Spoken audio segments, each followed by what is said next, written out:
Hey basketball guys, we have news. Let's go to more Los Angeles Lakers news, but first don't forget to subscribe to the channel and leave your like. The Lakers will make major roster changes for next season, but that doesn't mean it's a big star, because Lakers owner Jeanie Buss wants to keep the duo of Luka Doncic and Austin Reeves for many years. So it's better to sign solid players who can contribute a lot, without having a high salary. The Lakers want to sign the great Miles Bridges. The Los Angeles Lakers were rolling in the immediate aftermath of their trade deadline acquisition of Luka Doncic, as the team pulled off an 8-game winning streak prior to LeBron James suffering an unfortunate groin injury against the Boston Celtics on March 8. The Lakers are positioned as the number 4 seed in the West and are still actively trying to avoid the play-in tournament in an extremely tight conference. With James missing from the lineup, Los Angeles has lost 4 of their last 6 contests. Due to their lack of scoring talent outside of Doncic and breakout guard Austin Reeves, recent reports indicate that the Lakers' general manager Rob Pelinka could reach out to the Charlotte Hornets to negotiate another deal involving rookie forward Dalton Knecht. In this scenario, Los Angeles would be dealing for Charlotte's athletic scorer Miles Bridges instead of Mark Williams. The team has already shown a willingness to trade Williams, as evidenced by the rescinded trade with the Los Angeles Lakers that would have brought in Knecht and first-round picks, Bleacher Report's Eric Pincus wrote Friday. The goal may be to continue down that path with youth and draft compensation the goal. After canceling the trade deadline transaction that would have sent Williams to the Lakers in exchange for Knecht, Pelinka may look to avoid the promising center and instead take on Bridges to assist with their one-on-one scoring difficulties. If a trade of this nature were to be discussed, it would likely require Los Angeles to include the contracts of either Jared Vanderbilt or Gabe Vincent along with Knecht and draft capital. At 26 years old, Bridges has blossomed into a respectable volume scorer, as he's averaging 21.1 points, 7.8 rebounds, and 3.9 assists on a 50.8% effective field goal percentage for the lowly 17-50 Hornets. Bridges' hypothetical addition to the Lakers system under head coach J.J. Redick could prove to be an interesting one, as he may fit right in with Redick's small ball strategy predicated on trotting out agile wings alongside James and Doncic. The 6'7" leaper has garnered a reputation for his ability to throw down monster dunks, and he could be used tactically as a cutting lob threat for the team's generational passing tandem. He'd also provide excellent corner three-point shooting off of drive and kick opportunities if his current 41.3% accuracy from that spot on the floor transfers to his prospective Lakers tenure. If targeted and ultimately acquired by the Lakers, Bridges could be deployed strategically by Redick as a versatile offensive creator and off-ball threat, possibly helping the team to compete for a title in 2025-26 and beyond. Luka Doncic praises J.J. Redick for offensive scheme. The Los Angeles Lakers got their second win in 2 nights on Monday against the San Antonio Spurs. It was a relatively easy wire-to-wire victory for the Lakers, led by Austin Reeves and a near triple-double for Luka Doncic. Head coach J.J. Redick's offense scored 125 points with 9 turnovers while shooting 48.9% from the field and 39.6% from deep as a team. The Lakers had 34 assists on the night, the bulk of them coming from Doncic. The Lakers superstar did not have a great shooting night, 5 of 20 from the field, but that was largely due to a defensive scheme from San Antonio that saw him double-teamed on a majority of possessions throughout the night. It's why he was able to get 14 assists, as Redick was able to win the 4-on-3 scheme most times down the floor.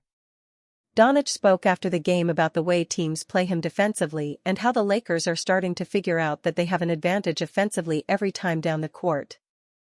People start learning that at some point in the game, they're going to double-team me, Doncic said. Like I always say, I accept that, and I like playing like that. It saves my energy.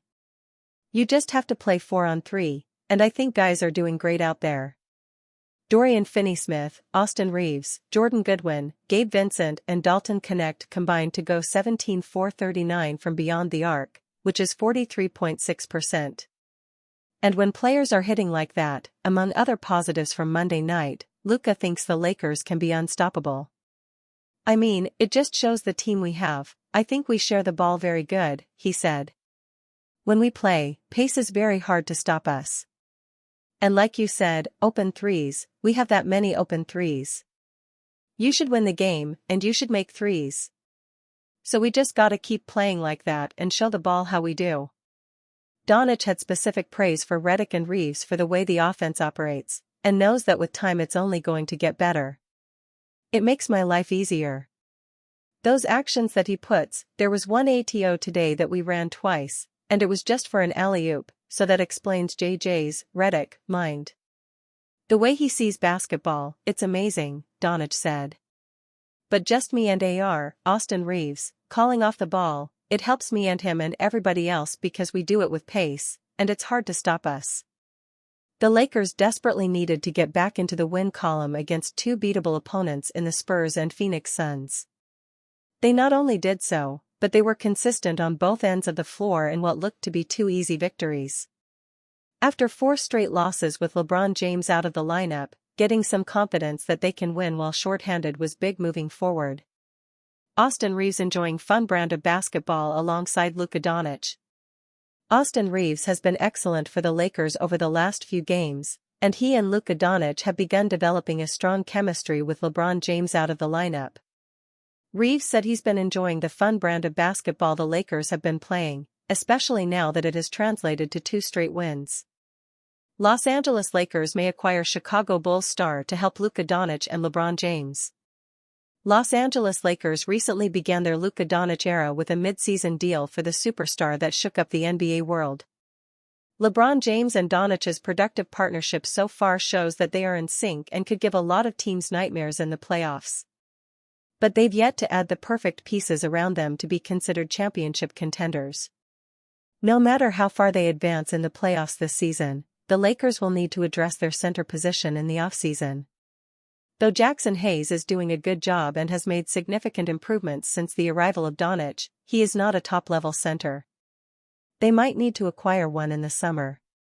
In the article One Trade Every Team Should Propose on the First Day of the 2025 NBA Offseason on Bleacher Report, Greg Swartz suggested one that would see the Chicago Bulls receive Rui Hachimura, Shake Milton, and a 2025 second-round pick while the Lakers would get Nikola Vucevic.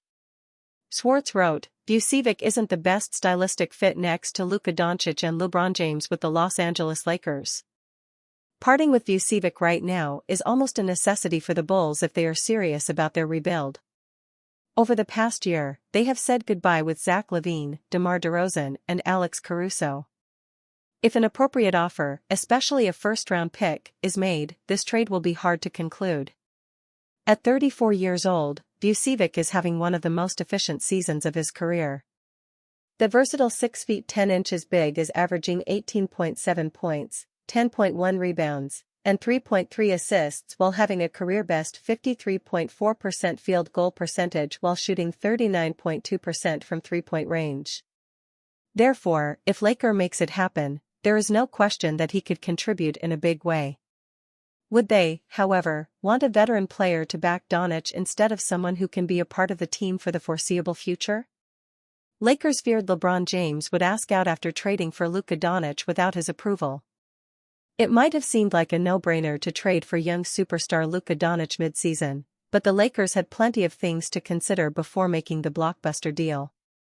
For one, there was LeBron James, who the Lakers thought might be less than pleased over trading his sidekick with no warning. I know in talking to lower-level people, in the just immediate aftermath of the trade and the situation, there was a sense of like, there's no way LeBron knew, The Athletic's Jovan Buha said.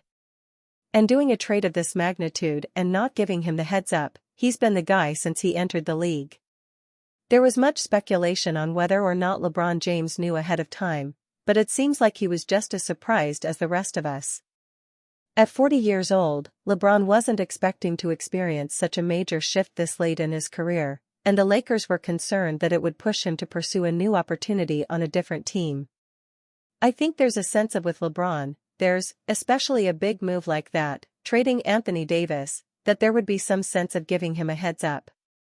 The fact that there wasn't, and his impending contract situation and Clutch theoretically losing some power with AD getting traded that would potentially lead to him asking out or at least exploring that option.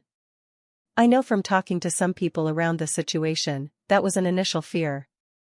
But really within the first 24 hours, that got snuffed out and it was clear that LeBron was going to be staying. James and Davis had played together for the past 6.5 seasons. They won the championship in 2020 and returned to the Western Conference Finals in 2023. They were considered by many to be one of the best duos in the NBA. The Lakers have made it clear that they didn't want to trade Anthony Davis, but Jeanie Buss and Rob Pelinka felt like they couldn't pass up the opportunity. As a 26-year-old star in his prime, Doncic was arguably even better than Davis while also being 6 years younger. Not only have the Lakers set up a prosperous future, but they have also increased their title odds this year as well. Doncic, who is averaging 27.4 points, 8.5 rebounds, and 7.5 assists per game this season, is already getting comfortable with his new team and delivering some high-quality games. With Doncic and LeBron, the Lakers have been looking dangerous this season. At fourth in the West, 42-25, they are a contender and one of the few teams in the league with enough talent to upset the Thunder or Nuggets in the playoffs. With 2 years and $102 million left on his deal, LeBron was never stuck on the Lakers, and he has the ultimate control over how he ends his career. So the fact that he's doubled down on the Lakers and embraced his new partnership with Luka means he's confident about the situation and likes his chances to make one last title run before his retirement. Giannis Antetokounmpo could join LeBron James in exclusive NBA club that Luka Doncic failed to do. Giannis Antetokounmpo has been playing at the highest level for a few seasons now, and the former two-time MVP is on the cusp of joining a very exclusive NBA club. Giannis has made the All-NBA first team for 6 seasons in a row, and if he plays 65 games this season, he is likely to add a 7th straight to his resume. If the Milwaukee Bucks superstar can make it, then he joins a club that includes only Michael Jordan, Shaquille O'Neal and Elgin Baylor, as per Basketball Reference. The only player that has more is LeBron James, who made the All-NBA first team a whopping 11 times in a row and holds the record. The only other player with a longer active streak is Luka Doncic, and with the Lakers superstar already out of contention for hitting the 65-game mark this season, his streak will end this season. The Slovenian point guard would have been the only threat to Giannis and LeBron's streak, but he will have to start a new one next season. To complete this historic achievement, Giannis Antetokounmpo will have to play 10 more games during this regular season, which he is on pace to do. He is averaging 30.4 points, 12.1 rebounds, and 6.0 assists this season, which is more than good enough to make it should he hit the minimum game threshold required. While this achievement will be another major feather in his cap, Giannis will only be focused on making another run at the NBA championship with the Milwaukee Bucks this season. The Milwaukee Bucks are the 4th seed in the Eastern Conference, and a deep playoff run is a very real possibility for the team. LA Lakers' early priorities explained heading into 2025 offseason, extensions, and free agency plans. While this season is still ongoing, the Los Angeles Lakers have some issues to look at once 2024-25 is over. After their groundbreaking acquisition of Luka Doncic, the Los Angeles Lakers have to recalibrate to build their future. The franchise is perfectly positioned to be at the forefront of the league for the next couple of years, in which they can attempt to maximize the presence of the Slovenian superstar and secure the continued commitment of LeBron James. LA Lakers' early priorities. The Lakers are known massive buyers. And the reason behind their success and stand as one of the most decorated NBA franchises is their ability to attract top talents. Regardless of what might happen for their season with Doncic and James at their side, General Manager Rob Pelinka is pretty much guaranteed to show aggressiveness this upcoming offseason, in order to enhance their competitive odds moving ahead. The franchise has plenty of offseason duties to pursue, but one thing that they are expected to tackle has been their glaring void at the center spot according to Jovan Buha of The Athletic. It's a little bit too early, but I think tentatively, the plan is to add another center, whether it's a starting center or a backup center, the Lakers reporter said on his Buha's Block podcast. Maybe you move Jackson, Hayes, to the bench and get a better starting center, or maybe it's just someone behind him. Due to the Mark Williams trade which they cancelled after the Charlotte Hornets center showed an undisclosed medical problem, the Lakers are considerably short-handed in terms of their frontcourt depth upon Anthony Davis's departure to the Dallas Mavericks. Only Jackson Hayes fits as a standard big that the Lakers have. Beyond the former number 8 overall pick, LA presents underwhelming and unproven center backups from Trey Jemison and Christian Coloco.